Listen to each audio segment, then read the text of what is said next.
हाँ जी सर, नायब सैनी कह रहे हैं भी दरवाजे 24 घंटे खोल दिए हैं। चलो अच्छी बात है।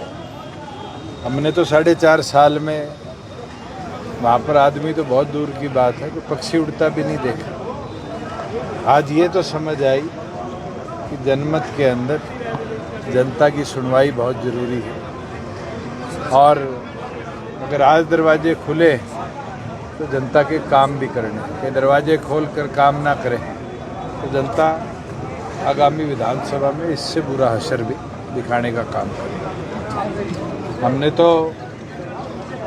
10 जिलों के अंदर साथियों से चर्चा करी और 100 दिन के रोड मैप के साथ डॉक्टर अजय सिंह चौटाला जी के आदेश अनुसार प्रदेश के प्रत्येक घर तक पार्टी को पहुंचाने का और कैसे नए साथियों को जोड़ा जाए संगठन में, उस कार्य को लेकर एक एक कार्यकर्ता मैदान में उतरेगा और मजबूती के साथ आगामी लड़ाई लड़ेगा। इस यूटर्न सरकार की पोल खोलने का भी काम करेगा। जिस प्रकार से आज चाहे प्रॉपर्टी आईडी पे यूटर्न लेने की बात हो, परिवार पहचान पत्र पे यूटर्न लेने की बात हो, सरपंचों की लिमिट में यूटर्न लेने की बात हो, साफ दिखता है कि जो कार्य खट्टर जी ने करे थे, सैनी जी उन सब पे यूटर्न लेना शुरू कर चुके हैं। और मेरे पास तो आज आयुर्वेदिक डॉक्टर आए थे, जिस तरह का प्रतिबंध रोज़गार में उन पर लगाया है, ये साफ दिखता है कि हरियाणा के लोगों को रोज़गार से वंचित करने के लिए हरियाणा सरकार कदम उठा रही है। और जल्द इसके लिए भी और अन्य जो विषय लॉ एंड ऑर्डर के हैं, हम महामहिम को मिलकर जैसे ही 22 जिले कवर होंगे ज्ञापन भी सौंपेंगे कि प्रदेश के लॉ एंड ऑर्डर सिचुएशन को तुरंत कंट्रोल में लिया जाए, क्योंकि गृह मंत्री के तौर पर नायब सैनी पूरी तौर पर विफल रहे हैं। और एक नहीं अनेक इंसिडेंट ऐसे हो चुके जहां अलग अलग जगह फिरौती तो बहुत छोटी चीज़ है, सरेआम गोलियां भी चलाई गई हैं, लोगों की जानें भी गई हैं, मगर गृह मंत्री के तौर पर नायब सैनी जी को ये समय भी नहीं मिला कि वो इन चीज़ों पर अधिकारियों की बैठक भी लें। जो प्रॉपर्टी आईडी का है, फैमिली आईडी का जो इशू है, जब आप उनके साथ सहयोगी थे तो क्या कभी कोई चर्चा हुई थी? उठाते रहे हैं, निरंतर कई चीज़ों में बदलाव भी लाए। जैसे एक रिस्ट्रिक्शन लगाई थी कि बिजली का बिल 6000 हो गया, उसको चेंज कराया।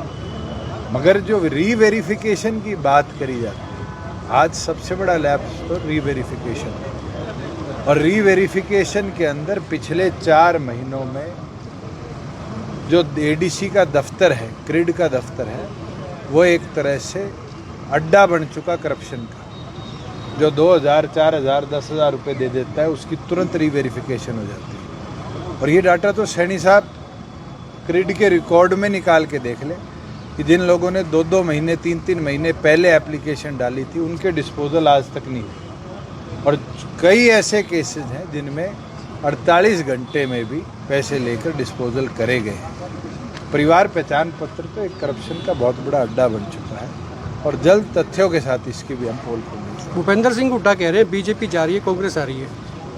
पहले वो अपनी तो गारंटी ले ले कि वो रहेंगे नहीं रहेंगे। हाँ, तो वो 60 की बात करते हैं, 60 सीटें जिताने के लिए क्या वो 60 कैंडिडेट कांग्रेस से हटकर कांग्रेस के सिंबल पर उतार पाएंगे? और अभी तो राज्यसभा का चुनाव है। आप लोगों ने मेरे आगे माइक लगाया था लोकसभा चुनाव में और पूछा था कि क्या सरकार अल्पमत में? मैंने कहा था है, पत्र भी भेजा महामहिम को।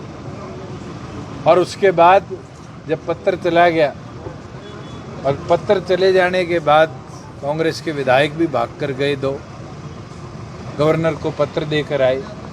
भूपेंद्र हुड्डा भी निरंतर बोलते रहे कि सरकार अल्पमत में है, सरकार अल्पमत में। जब हमने कहा विपक्ष साझा उम्मीदवार उतारे, तो सबसे पहले पीछे हटने वाला कोई व्यक्ति था तो भूपेंद्र हुड्डा था। और उनने भरे प्रेस कॉन्फ्रेंस में कहा हमारे पास तो नंबर ही नहीं है, फिर अल्पमत की बात कैसे करें?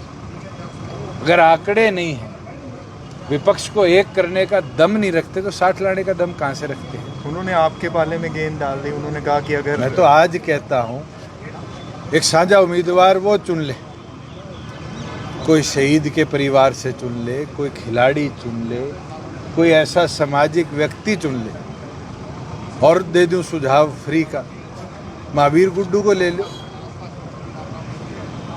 हरियाणा संस्कृति के अंदर पद्मश्री जीतने वाला तो इकलौता व्यक्ति है, मैं तो कहता हूं उनको चुन लो। नवीन जैन कह रहा है पहला हस्ताक्षर मैं करूंगा, दूसरा भूपेंद्र हुड्डा करने को तैयार है क्या?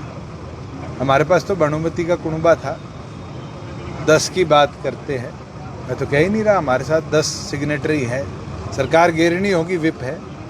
राज्यसभा के लिए पहला साइन मैं करूंगा, दूसरा भूपेंद्र हुड्डा करने को तैयार है। अगर वो तैयार हैं और वो सार्वजनिक तौर पर कहते हैं कि दूसरा हस्ताक्षर वो करेंगे, 9 ही प्रपोजर चाहिए। आज तो 44 की लड़ाई नहीं है, पहले उम्मीदवार तो हम उतारे।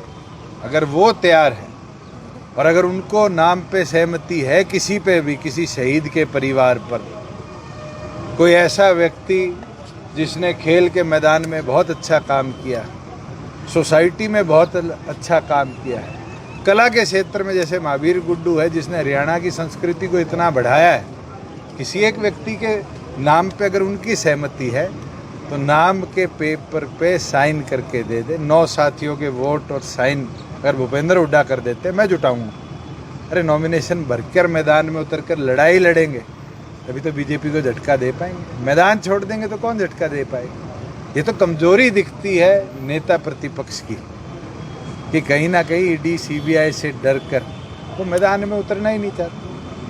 हमने हिम्मत दिखाई थी, निर्दलीय कार्तिकेय शर्मा को मैदान में उतारा था। हमने अपने 10 इकट्ठे करे थे, नहीं करे थे उस समय भी, और इकट्ठे कर कर वोट गिरवाए थे। अरे लड़ाई शुरू तो होने दो, लड़ाई शुरू होने से पहले जंग के मैदान में हथियार घेर देंगे, फिर लड़ाई कैसी लड़ेंगे? तो ये कमजोरी दिखती है भूपेंद्र हुड्डा की, और इस कमजोरी ने कहीं ना कहीं भारतीय जनता पार्टी को एक एज इस राज्यसभा चुनाव में शुरुआती तौर पर दी है। मगर हम हार नहीं मानेंगे जब तक आखिरी दिन नॉमिनेशन का होगा। जननायक जनता पार्टी ये परिस्थिति बनाएगी कि हम चाहे विपक्ष में और जो छोटे दल हैं उनसे भी संपर्क करें, निर्दलियों से भी संपर्क करें और एक साझा उम्मीदवार उतारने का प्रयास करेंगे। अगर 9 प्रपोजल हमें मिलते हैं तो हमारा कैंडिडेट मैदान में होगा। आप भूपेंद्र हुड्डा से पूछ लेना, क्या उस समय भी वो आंकड़े मांगेंगे या वोट गिरने के लिए आएंगे? यार जिस तरह आर के आनंद के चुनाव में शाही बदली थी, शाही बदल कर फिर बीजेपी को जिताने का काम। जेजेपी चुनाव अकेले लड़ेगी या कोई अलायंस की संभावना है? आज के दिन तो 22 जिलों का दौरा हो और दौरा होकर प्रत्येक गांव को छुएंगे हमारे कार्यकर्ता, 90 की तैयारी करेंगे। आगे भविष्य में क्या होता है उसको तो ना आप जानते ना मैं जानता, मगर हाँ मजबूती से लड़ाई भी लड़ेंगे और अपनी तैयारी। बागी विधायकों को लेकर भी आपने सवाल उठाया था कि उनका देखिए, हमने जल्द ही स्पीकर से मुलाकात करी है और ये मांग करी है कि हम जो हमने एप्लीकेशन दी उस एप्लीकेशन के ऊपर वो क्यों नहीं कार्रवाई कर रहे, और अगर वो नहीं करते तो फिर हम हाईकोर्ट का दरवाजा लीगल राय लेकर अपनाएंगे। कब तक और डायरेक्शन देंगे। अभी तो कल मुलाकात करके आए हैं। हरियाणा में गुंडागर्दी बहुत बढ़ रही है आपकी, हरियाणा में गुंडागर्दी बहुत हो रही है। मैं तो कह रहा हूँ कि गृह मंत्री का फेलियर है जो आज मुख्यमंत्री है। खुली छूट जब दे दोगे गुंडा तत्व को तो माहौल प्रदेश का ऐसा ही बनेगा। इनेलो तीसरा आज सख्ती ना करना कहीं ना कहीं रास्ता देना है, और ऐसा क्या हो गया कि जैसे हम राज्य से बाहर गए इस तरह की व्यवस्था बन गई। ऐसा क्या हो गया कि सैनी साहब के आते ही प्रदेश के अंदर इस तरह का आपराधिक प्रचलन बढ़ा है, और इसके अंदर मुझे लगता है कहीं ना कहीं पुलिस का सबसे बड़ा फेलियर है कि वो लॉ एंड ऑर्डर को कंट्रोल। पहले तो सरपंचों को पीटा जाता है, अब उनका ग्रांट बढ़ाया जा रहा है, इसमें क्या? जा सैनी से जवाब ले ले भाई, नहीं, आप यूटर्न क्यों लिया, बदनामी मारी कर दी, हरियाणा में यूटर्न ले लिया। हरियाणा में एक तीसरे मोर्चे की भी चर्चा होने लगी है। अभी Indian National Lok Dal BSP Mayawati ji से मिले हैं अभय चौटाला जी, तो उस पर चलो अभी तो पता नहीं कितने दल बनेंगे, कितने जाएंगे। वो तो हमारे साथ भी आए थे चुनाव से पहले छोड़ के, उससे पहले उनके साथ थे छोड़ के। इनेलो का भविष्य कौन कैसे सा टिकता है, कौन सा रुकता है, कौन सा लड़ता है, ये दर्शाएगा कि हरियाणा की आगामी चुनावी पृष्ठभूमि क्या है। आईएनएलडी का भविष्य कैसे देखते हैं सर? आप कैसा देखते हो वैसे मैं देखता हूं।